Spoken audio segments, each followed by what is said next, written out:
militancia, a todas, de diferentes sensibilidades, de diferentes agrupaciones. Si queremos ser un partido unido y fuerte, tenemos que superar ya la época de los enfrentamientos.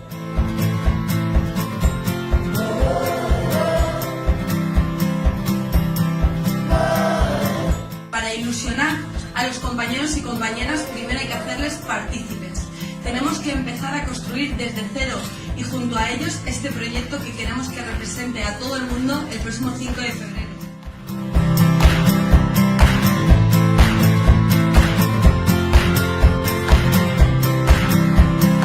Que la persona que tenga el honor de liderar la candidatura a la alcaldía de la ciudad de Valencia será elegido por un proceso de primarias y de primarias abiertas. Tenemos que modernizar los mecanismos de participación y de interlocución con todos los compañeros y compañeras.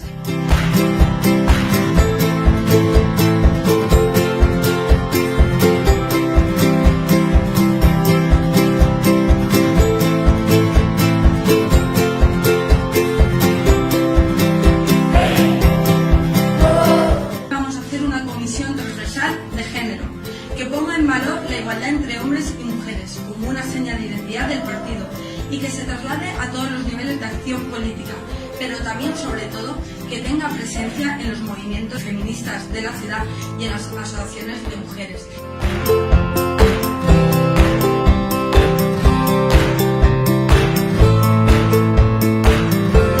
Hacer de la ciudad de Valencia una ciudad libre de machismo, de LGTB-fobia y de discriminación. Trabajar por el desarrollo de infraestructuras y ofertas culturales, políticas de movilidad sostenible y racional, el acceso a la vivienda. Queremos regular la oferta de apartamentos turísticos.